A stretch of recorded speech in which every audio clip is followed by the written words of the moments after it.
అస్సలాము అలైకుం వరహ్మతుల్లాహి వబరకాతుహు.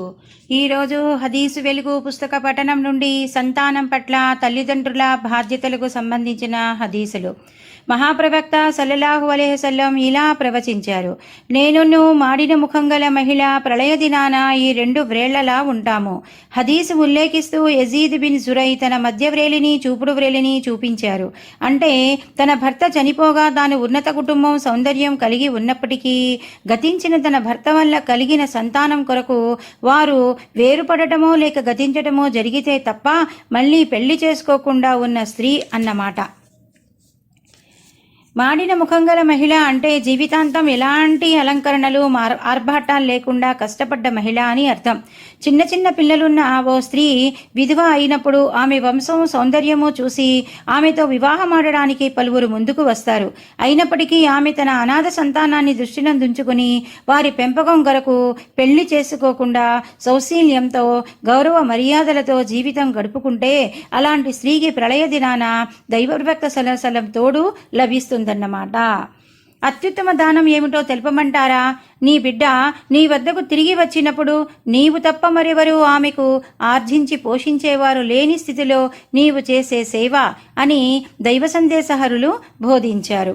అంటే ఏ ఆడపిల్లకైనా కురీపి అవటం చేతనో లేక అంగవైకల్యం వలనో పెళ్లి కాకపోతే లేదా పెళ్లి అయ్యి భర్త వదిలిపెట్టడం మూలానో తండ్రి ఇంట ఉండిపోతే తండ్రి లేదా సోదరుడు తప్ప మరో పోషకుడు లేని కారణాన ఆమెకి తండ్రి ఖర్చు చేసేదంతా దైవ దృష్టిలో అత్యుత్తమ దానం అంటే సదకా అన్నమాట.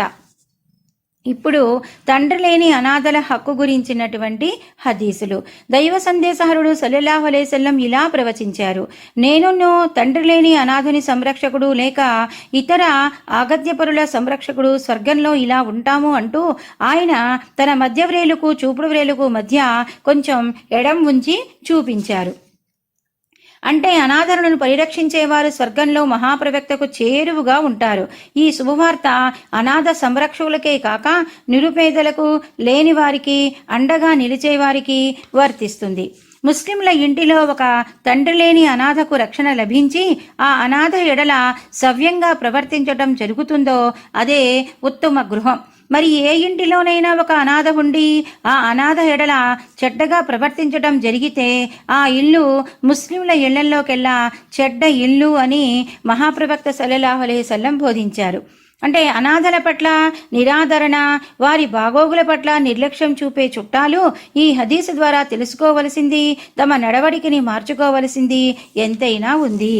ఒక వ్యక్తి మహాప్రవక్తతో తన హృదయ కాఠిన్యాన్ని గురించి ప్రస్తావించాడు. దానికి ఆయన అనాథుని తలనిమురు, ఆర్తులకు భోజనం పెట్టు అని ఉపదేశించారు. ఈ హదీసు వల్ల తెలియవచ్చేదేమంటే మనిషి తన హృదయ కాఠిన్యాన్ని దూరం చేసుకోదలిచినట్లయితే క్రియాత్మకంగా దయాదాక్షిణ్యాలు గల పనులు చేయటం ప్రారంభించాలి. ఆగత్యపరుల అవసరాలను తీర్చాలి. అప్పుడు అతని హృదయం దయార్ద్రతను అలవర్చుకుంటుంది, కృపామయంగా మారుతుంది.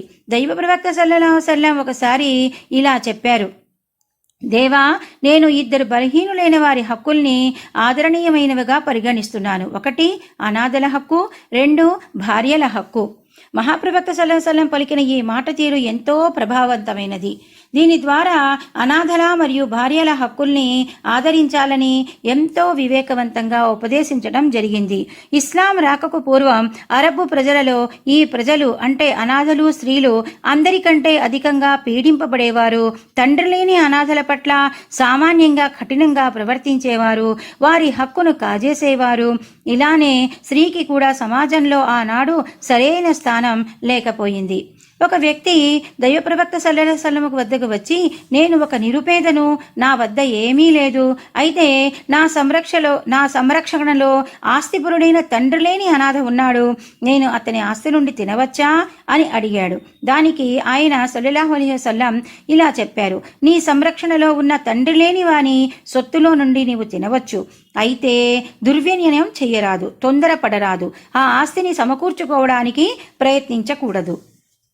ఖురాన్ ఆదేశానుసారం ధనంగల అనాథ వ్యక్తికి సంరక్షకుడుగా ఉండేవాడు అనాథుని ఆస్తి నుండి ఏదీ గ్రహించరాదు. కానీ ఆ సంరక్షకుడు బీదవాడయి రక్షణలో ఉన్న అనాథుడు ధనవంతుడైతే ఆ ఆస్తిని రక్షించడంతో పాటు దాని వృద్ధి కొరకు పాటుపడుతూ అందులో నుండి తన ఖర్చును తీసుకోగలడు. అయితే అనాథుని ఆస్తిని అతడు ప్రాజ్ఞతకు రాకపూర్వమే కాజేసే బుద్ధితో ఖర్చు చేసేయటం ధర్మసమ్మతం కాదు. ఇంకా ఆ అనాథుని ఆస్తి ద్వారా అతడు తన ఆస్తిని ఏర్పరచుకోలేడు. దైవభీతి లేని విశ్వాసఘాతకులు అనాథల సొత్తును అతి చాకచక్యంతో తమ ఆస్తిగా మార్చుకుంటారు. లేదా అతను యుక్త వయస్సుకు రాకమునిపే ఆ ఆస్తిని అంతటిని తిని త్రాగి తందనాలాడి నాశనం చేస్తారు. దివ్య ఖురాన్ సూరా నిసాలో అల్లా ఇంకా తండ్రి లేని అనాథల సొత్తును దుర్వ్యయంతో వారు ప్రాజ్ఞలయ్యే భీతి వల్ల తొందరపడి తినివేయకండి. కలవారు అనాథల సొత్తు నుంచి చాలా దూరంగా ఉండాలి. నిరుపేదలైన వారు అనాథుని సొత్తు నుండి నియమానుసారం భుజించగలరు అని అల్లాహ్ ఇచ్చిన ఆదేశానికి అనుగుణంగానే హదీసు ఉద్బోధించబడింది.